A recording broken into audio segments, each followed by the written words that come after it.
Okay, so let's continue with our chapter, continue the revision of our chapter electric current. So we're going to answer some question about the that related to the topic of electric current. So let's begin with the question number one. Okay, so so number one, a copper wire has a length. So the length of the copper wire is 1.75 kilometer. I convert into the meter. So the kilo will be times 10 to the power of 3 meters, and the diameter. So the diameter is 2.35 millimeters. So I directly convert it into the radius. So the radius is the half of the diameter.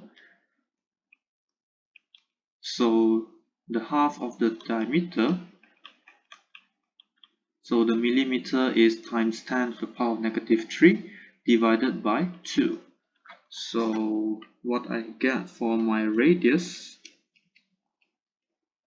should be 1.175 175 times 10 to the power negative 3. So this is meters. Okay, so the radius is here. Okay, so a potential difference of 115 volt 115 volt. So this one should be capital letter V.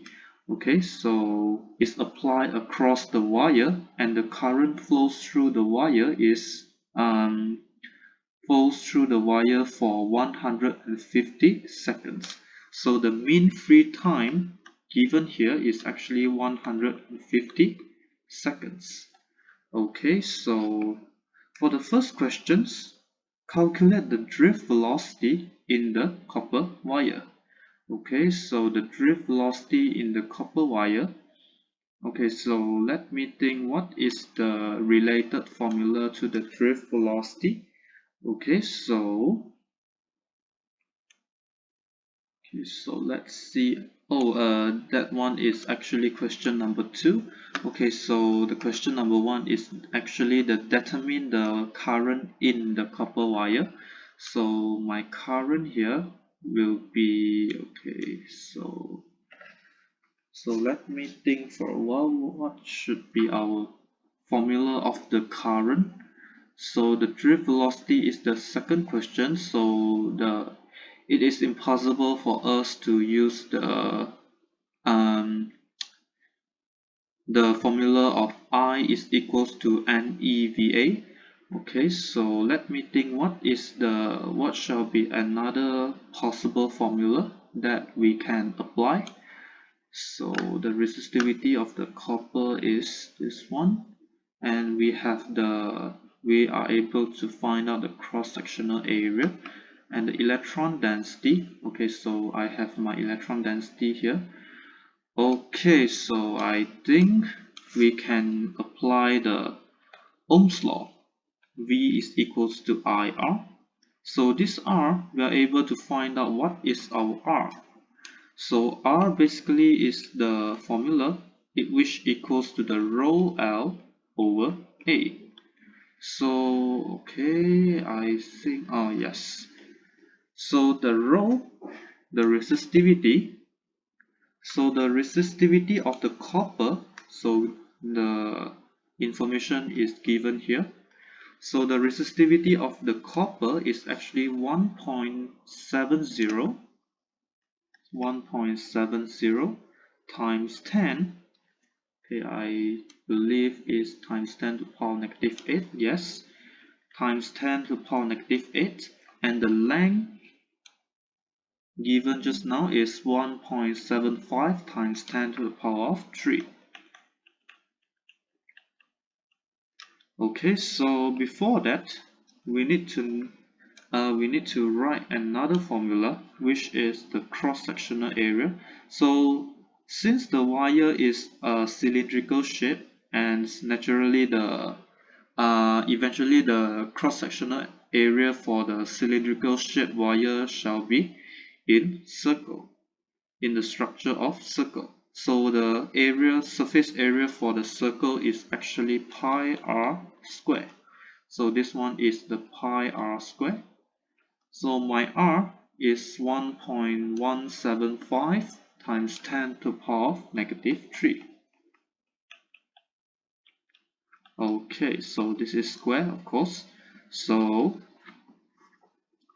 what will be my resistance? Okay.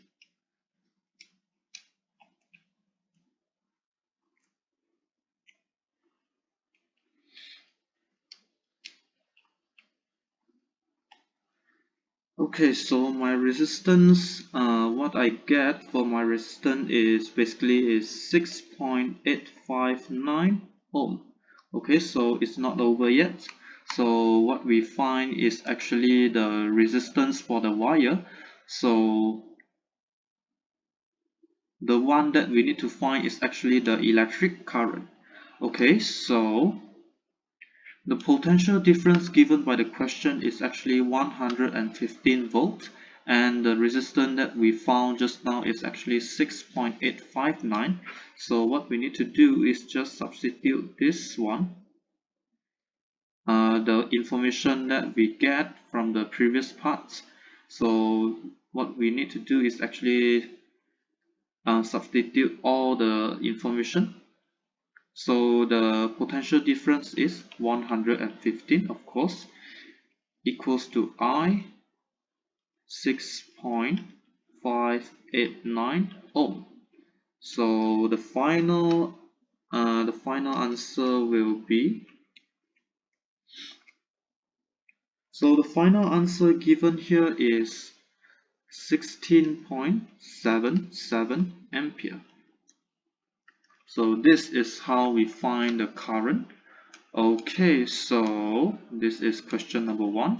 Okay, so let's proceed to question number 2, which is calculate the drift velocity in the copper wire. So the question basically asking for the drift velocity. So I just write it here. Okay, let me use another color so that you can see it clearly.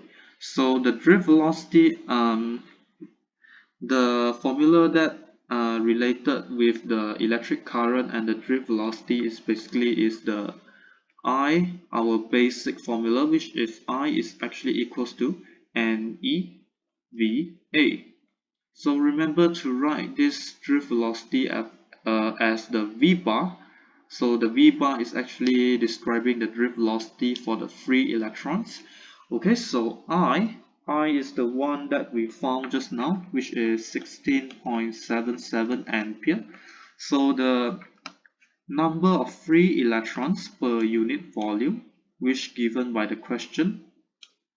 So the number of free electrons per unit volume, or I can say that the electron density is actually 8.49 times 10 to the power of 28.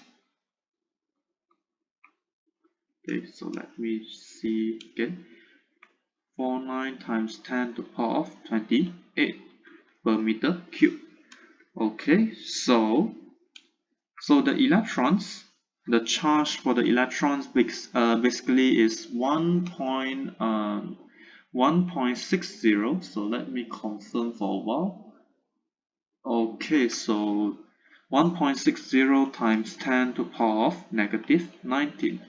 So the drift velocity is the one that we need to find, and the cross-sectional area is okay, so this is NEV, and of course this one is pi r square.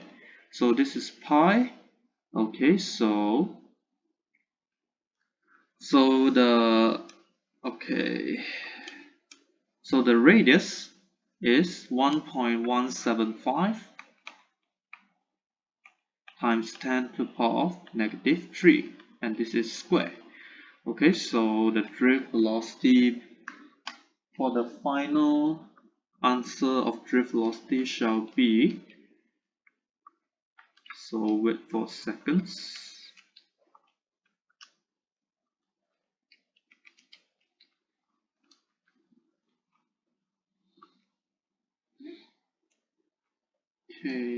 575 times 10 upon negative 3 squared.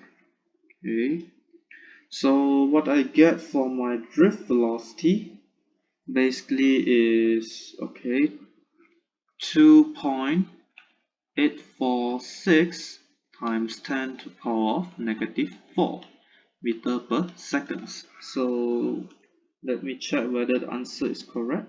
Yes, the answer is 2.846 times 10 to the power of negative 4. Okay, so let's move on to question number 3. So what is the question number 3 asking? Okay, so determine the total number of electrons which passes through a point in the copper wire.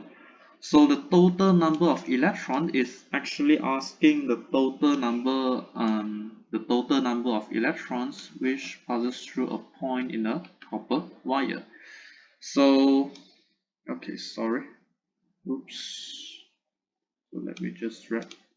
So the total number of electrons is actually the capital letter N. So this is the one that is actually asking. Okay, so let me think what is the formula that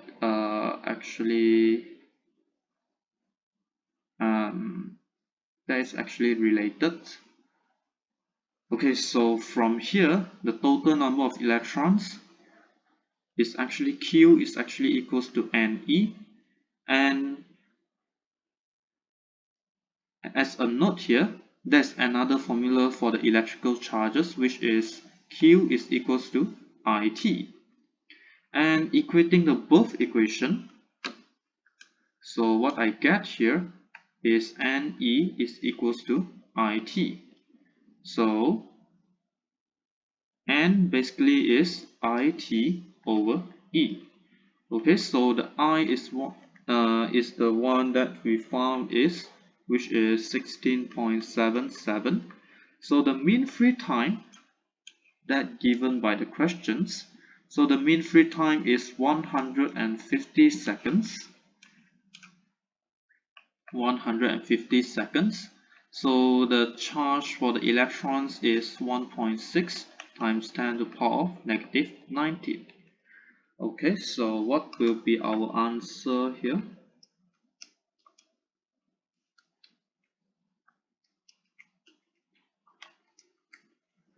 So the final answer, what I get is actually 1.572 times 10 to the power of 22.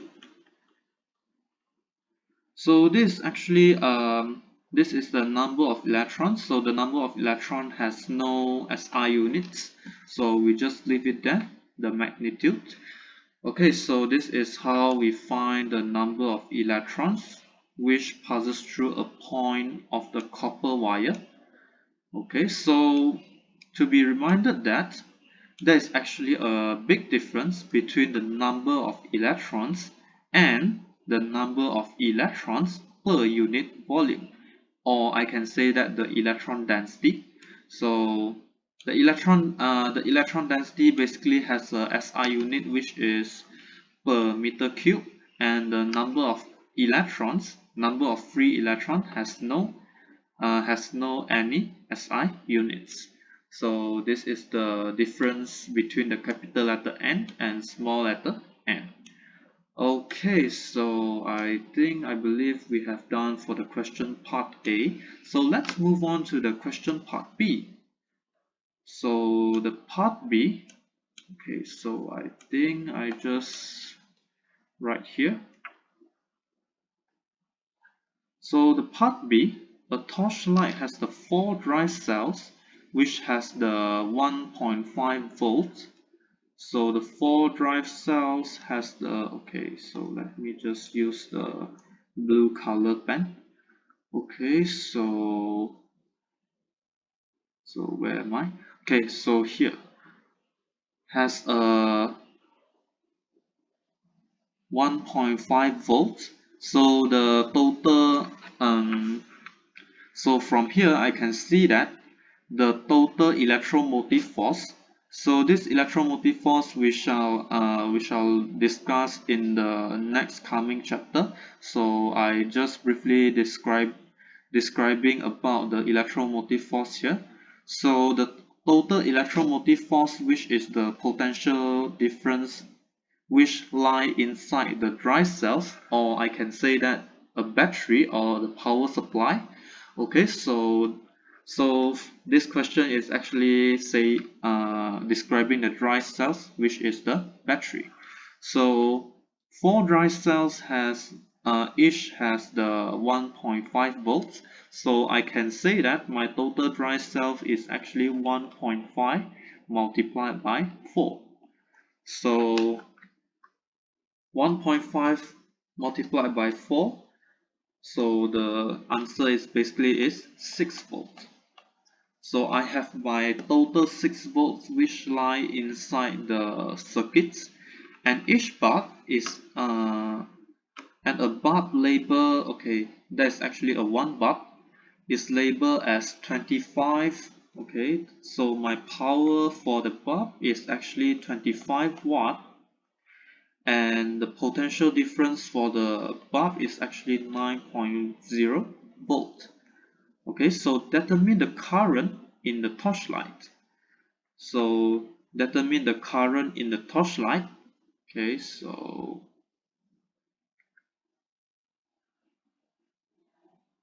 okay, so let me observe for a while. So determine the maximum current in the torchlight. So what I can do is actually find out what is the formula that is can be applied based on the information given. Okay, so the power is actually equals to IV. So this is 25 and this is I and this is 9.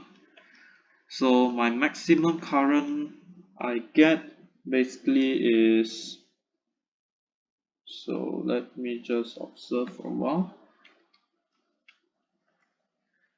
So my maximum current for the final answer is 2.778 ampere. So this is the first question. So this is how we find the current, the electric current, based on the formula of the power. So the power basically is IV, and 25 divided by 9. So what I get is 2.778. Okay, so we have done for the part 1.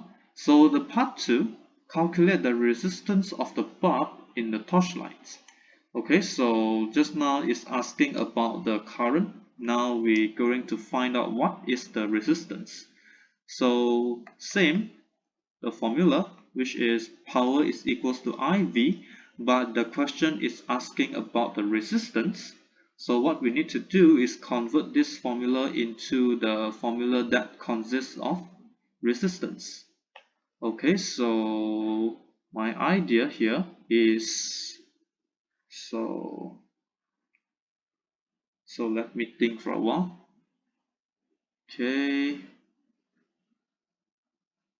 Okay, so from here I convert this I into V over R. So here I have my V over R and this is V, and finally I get V squared over R. So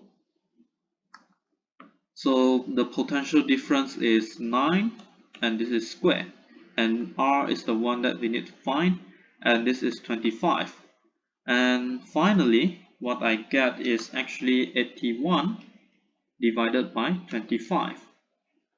So what I get for the final answer is 3.24 ohm.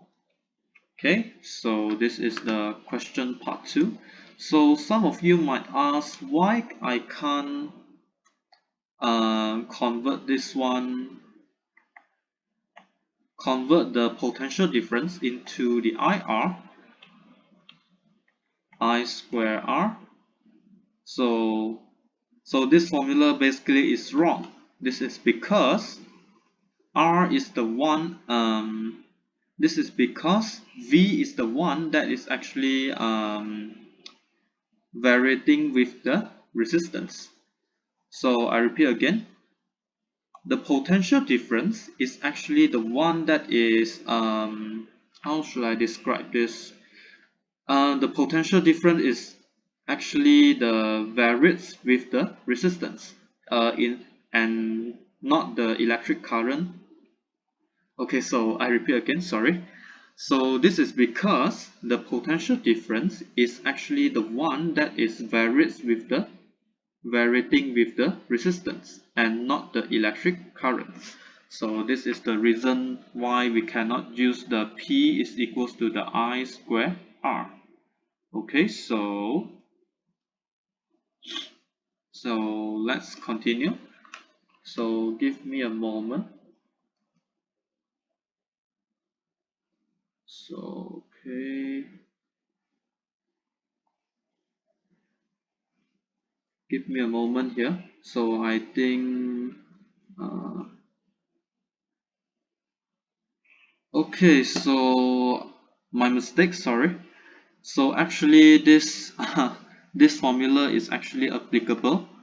P is actually equals to the I square R.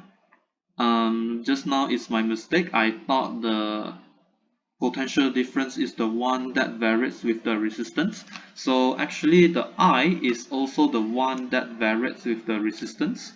Okay, so what I need to do is actually just substitute the 25 and the I square 2.778. Okay, so just find out what is the resistance. So what you get for the magnitude is actually 3.24. Oh, the answer is the same. So the both formula is actually applicable. So just now is my mistakes. So okay. So this is how we find out the resistance for the circuits. Okay, so let's continue with the question number 3. Oops. Okay, calculate the current flowing through the bulb. So the current that flowing through the bulb. So in this question, the condition we have here is actually the battery. So we have the battery, the 4 dry cells. We have the 4 dry cells, which is okay 6 volt, of course. So what we need to use is actually the formula for the dry cells. So the formula for the dry cells I just briefly explained here. We will explain further in the next chapter. So the formula for the dry cell is actually the electromotive force is actually equals to the I. So the total resistance that includes inside the circuits is actually the resistance of the bulb and the resistance of the 4 dry cells. So this is the 2.8 sorry, this is the one that we need to find. I is the one that we need to find, sorry, my mistake again. So this is 6 volt and this is I, and this is the resistance. The resistance for the bulb is actually 3.24.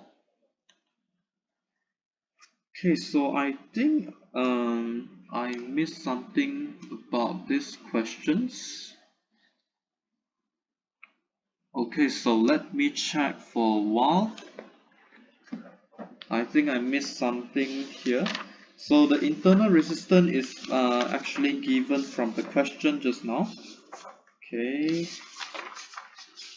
so where is the questions? Okay, so there's actually a sentence that I missed. So the information given, the cells are actually arranged in parallel arranged in series. So each internal resistance given here is actually 0.10 ohm. Okay, so this is additional information given. So my mistakes, I missed the sentence here. Okay, so since the cells are arranged in series and the total internal resistance is 0.10, so we learned before, we said that if the electric component is actually arranged in series, hence the total resistance is actually equals to R1 plus R2 plus R3 and etc. So this concept same goes to this total internal resistance. So the total internal resistance, we have 4 dry cells, and hence what we need to do is actually substitute 0.10 ohm and multiply by 4. So this is the total internal resistance that exists inside the dry cells. Okay, so the final current in the circuits, what I get is actually 0.10 times 10 to the power 4. Okay, so the final answer is 1.648. So this is 1.648 ampere. So this is how we find out the electric current. Okay, so I think we have done for the question number 1. So let's proceed to the question number 2. Okay, so let me just... Okay, I think I will erase all this one.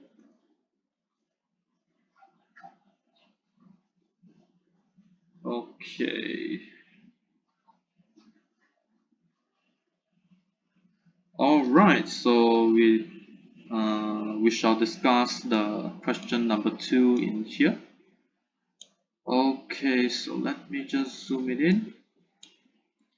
Come on, zoom it in. Alright, so question number 2. A conducting wire which with a cross-sectional area A, so the cross-sectional area A has a number of electrons per unit volume n. So the electron has the drift velocity, so the drift velocity is Vd, and a charge Q. So the charge of the electron now is actually Q instead of E. Okay, so derive an expression for the current which flows through a wire in terms of A and VDQ. So the formula for the current basically is uh, the related formula is actually this one, NEVA. So what we need to do is actually derive in terms of this kind of formula. So based on the information given. Okay, so for the first steps, what we need to do is actually find out the okay, so let me erase here first. Okay, so for the first steps, in order to derive this formula, so I should start with the density. So the density of free electrons, or the free electron density, sorry, not the same definition. So the density of electrons is actually equals to mv. So this is the basic formula for the density. So the mass is actually equals to the number of moles of electrons times the molar mass of electrons. So the molar mass is actually the 1 mole of the mass of 1 mole of electrons. So this is Nv. So number of mole per unit volume. Okay, so remember we discussed from the previous chapter or the previous video, we said that this n can be used in two variables. So for the first one is actually the moles. For the second one is actually the electron density. So I hope you still can determine these two small letter and similar n. Okay, so what I get is actually the number of moles per unit volume, or the free electron density, which is rho over mr. So the the free electron density is actually the rho over mr. Okay, so for the next steps, I'm going to find out what is the volume of the conductor. So the volume of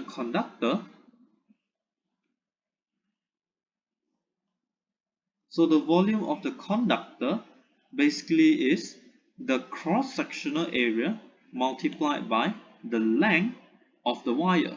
So this is AL. Okay, so this is the um, free electron density.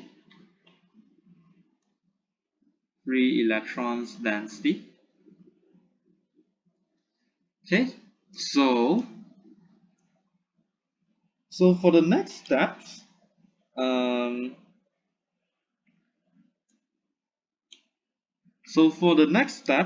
what we need to find is actually the number of free electrons per unit volume. So this to be noted that this is the number of free electrons, and this is the number of moles of free electrons per unit volume. So this is actually the difference. So what we need to do is actually the number of free electrons is actually equals to the rho over mr, which is the number of moles per unit volume, multiplied by the Avogadro constant. So what we get is actually the number of free electrons per unit volume. So this is the second step. And for the third step, what we need to find is actually the total number of electrons inside the wire. Total number of electrons inside the wire. So in order to find out the total number of electrons inside the wire, so what we need to do is actually multiply the number of free electrons. So multiply the total number of free electrons with the volume of the wire, the volume of the whole wires, multiply by the charge of electrons. So in this case, the symbol for the electron is actually Q. So this number of electrons, the number of free electrons per unit volume, is actually the N. So this is the N that we talked just now. Okay, so my mistakes again. So this is the number of moles. Okay, sorry. So this is actually the number of moles, and this one is actually the not electron density. I'm sorry, my mistakes again. So this is the number of electrons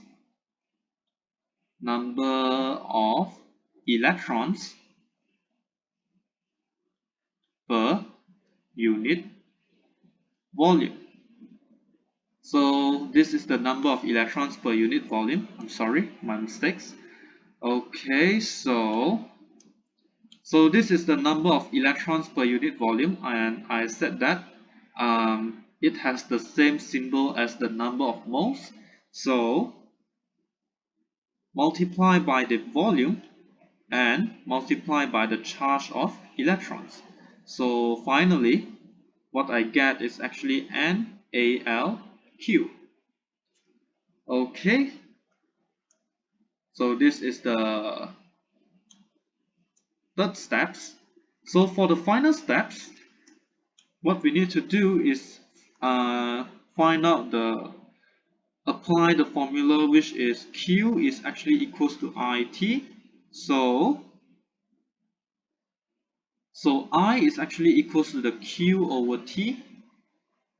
So this is the total number of electrons inside the whole wire.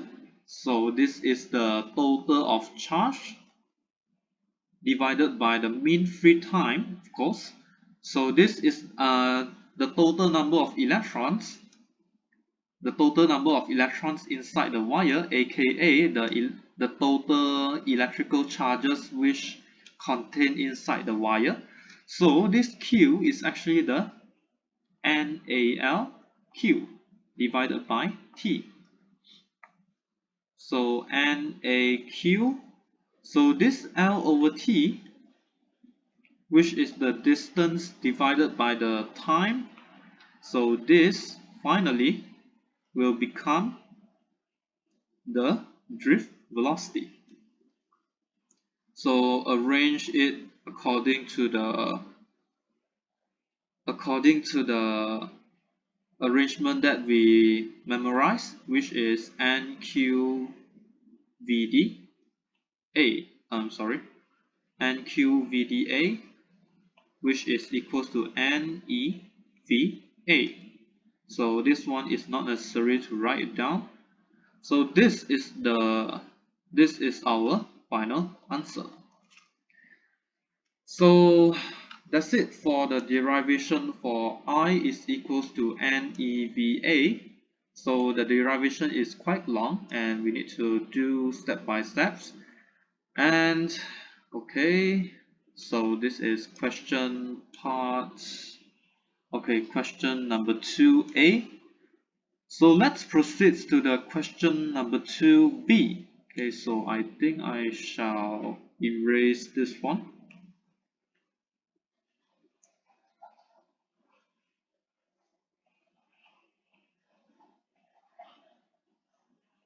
Alright, so let's begin with the question B. Okay, so come on. Alright, so so this is part B. Okay. A copper wire with a diameter, so the diameter is so the radius is the half of the diameter, which is 4.25 times 10 to the power negative 3 divided by 2. So what will I get? So basically I get for the radius is 2.125 times 10 to the power negative 3 meter. Okay, so the radius is 2.125 times 10 to the power 3 meters. Carry a constant current. So current is 8.00 ampere. So the number of electrons per unit volume, so the number of electrons per unit volume, which is n, small letter n, is equal to 8.50 times 10 to the power of 28 meter cube. So determine the drift velocity of the electrons. So basically the information given here is actually giving us the hints to the formula of I is actually equals to NEVA. VA. So E is the constant and the information is given. So the V is the one that we need to find. So A is actually, we can find out what is A. So I can say that the formula is actually applicable. So this is NEV and this is pi r square. And this is I, and I is the 8 ampere, and the N is 8.50 times 10 to the power of 8, and 1.6 times 10 to the power negative 19, and the V is the one that we need to find, and the radius 2.125 times 10 to the power of negative 3, and this is square. Okay, so I think I shall erase this one as well. Okay, never mind. So I just write here. Okay, so the final answer basically is,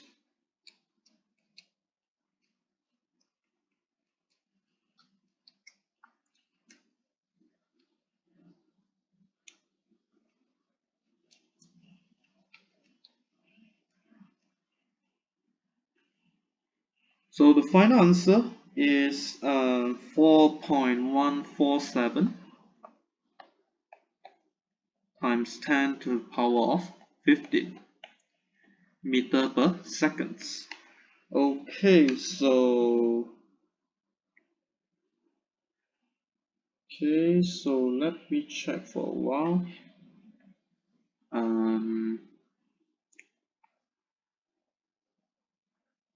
So let me check for a while. Let me check again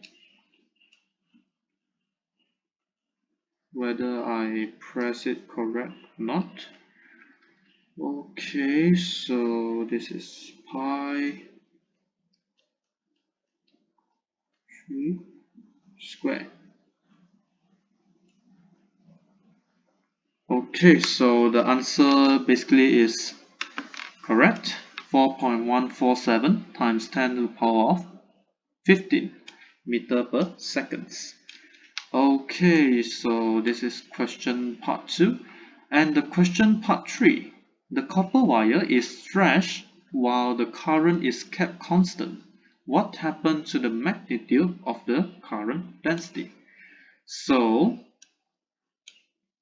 this is question 3. So the question is basically is describing the wire which is stretched.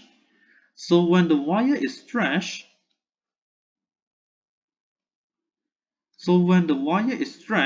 basically the surface area, not the surface area, sorry, the cross-sectional area, for this wire basically will decrease. So the decrease in the cross-sectional area of the wire causes the current density to be more significant. It means that J is equals to I over A. It means that when the cross-sectional area is decreasing, the current density become more obvious and obvious. Not obvious, to be more significant. So decrease in the cross-sectional area will increase the current density. Hence, I can say that my current density is increased. Current density is increasing. So this is the answer that we need to write it down. Okay, so yeah, this is the question number 2. So let's move on to the final question, which is the question number 3. So I think I shall erase this one.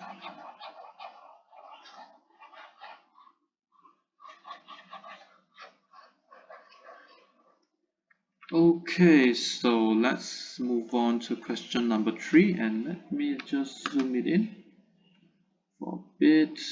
Okay, so oops. Okay, so I think you can.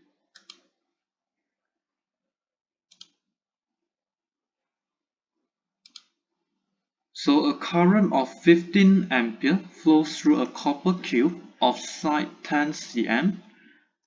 So copper tube, and I can know that the wire of the shape of this copper wire is actually in cubic shape. So the cross-sectional area basically is this kind of shape. Okay, so assume each copper atoms contribute one free electrons. So the density of the copper is actually the 8940 kilogram per meter cube,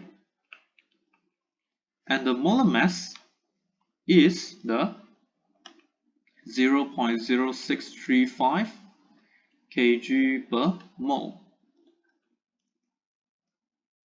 Calculate the number of free electrons inside the copper cube.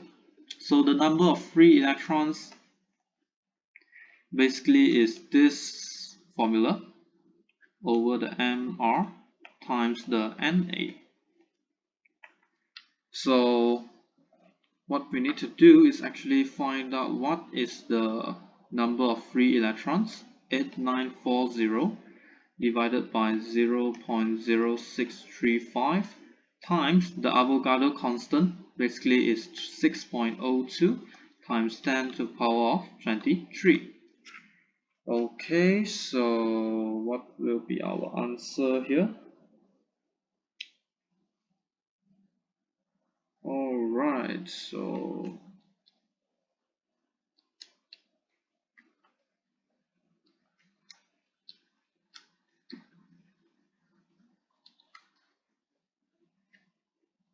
the final answer, what we get here, basically is 8.475 times 10 to the power of 28. So let me just drag. Okay, so this is meter per meter cube. So this is the number of free electrons per unit volume. Okay, so let's move on to B. So what will be our B? State the main factor that causes the drift velocity of the free electrons. So remember that we discussed from the previous video. So let me just erase this one first. So we did talk about what is the factor that actually affecting the electrons to drift. Okay, so before the power supply is connected to the circuits, the free electrons inside the wire. So the free electrons inside the wire basically has a random velocity. So we did talk about the random velocity has no net velocity. So no net velocity causes no drift velocity. So no drift velocity causes the no electrical charges to be produced. So when the power supply is produced, and hence the electrons is accelerated.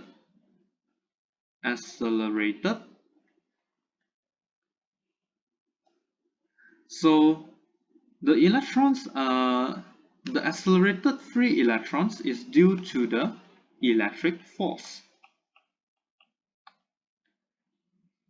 So the electric force is due to the electric field.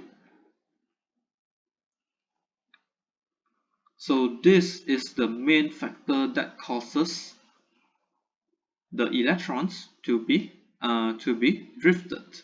So hence my main factor that causes electrons to be undergo drift velocity is actually electric field.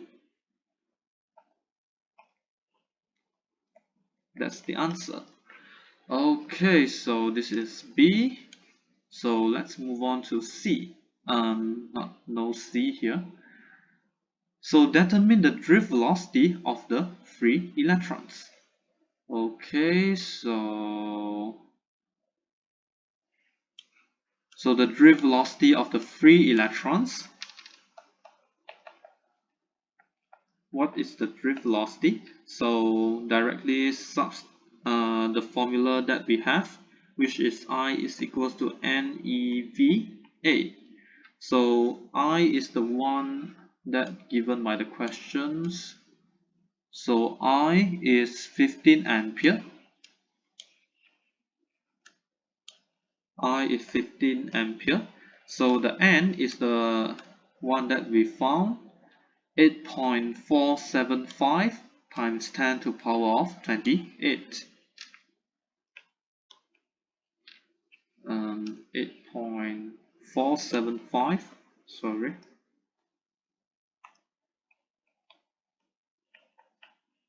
28.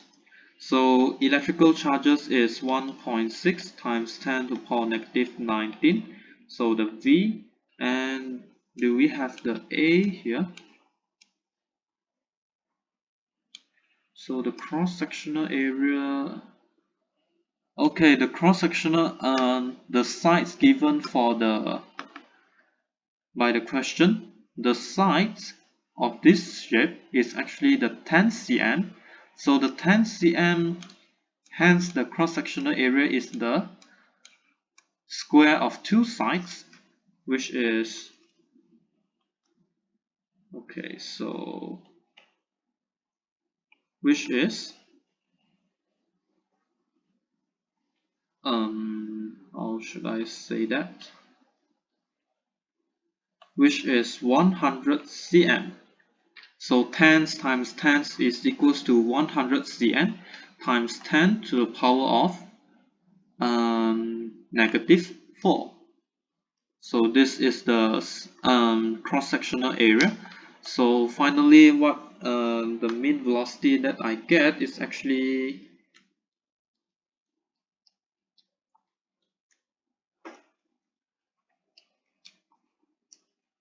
okay,